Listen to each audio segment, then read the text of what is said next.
Une femme considérée comme folle a dit directement à Eunice qu'elle est sa vraie fille, et que la femme avec qui elle vit maintenant n'est pas sa vraie mère.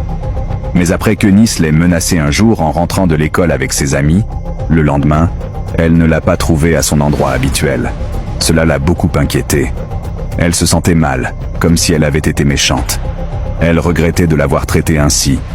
Sa tête était remplie de pensées. Le soir, pendant le dîner avec ses parents, Eunice n'arrivait même pas à manger. Elle se sentait coupable et avait peur que la femme se soit fait du mal. Elle a commencé à pleurer très fort. Ses parents étaient très surpris.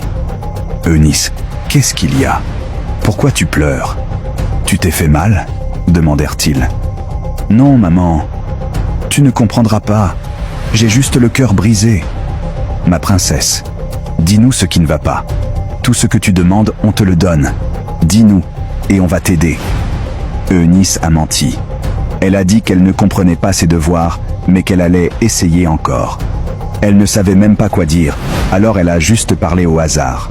« Ce n'est pas grave, je vais t'aider en maths, » dit son père. « Non papa, je vais me débrouiller, » répondit-elle en partant avec son assiette dans sa chambre. Ses parents ne comprenaient pas pourquoi leur fille était si étrange et triste ce soir-là. Le lendemain matin, quand le chauffeur est venu la chercher, Eunice a refusé de monter dans la voiture. Elle voulait aller à pied à l'école. « Eunice, on t'a déjà permis de rentrer à pied avec tes amis après l'école. Mais aller à pied le matin? Non, » dit sa mère. « Si vous ne me laissez pas marcher, je n'irai pas à l'école, » répondit-elle. « Il y a des dangers sur la route.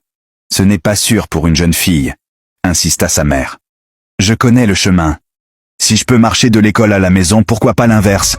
Sa mère a fini par accepter car Eunice insistait beaucoup. Mais en réalité, Eunice voulait revoir la femme. Elle pensait, si elle n'est pas là l'après-midi, elle sera sûrement là le matin. En chemin, elle a rencontré ses amis. Elle était un peu énervée, car elle voulait être seule. Arrivée à l'endroit habituel, Eunice s'est arrêtée pour chercher la femme. Ses amis ont rigolé. « Tu cherches encore cette vieille folle ? Heureusement, elle est partie. » En continuant, Eunice a entendu une voix. « Eunice, n'oublie pas. Je suis ta vraie mère. » Elle s'est retournée et a vu la femme sortir de son coin. Elle avait passé la nuit là.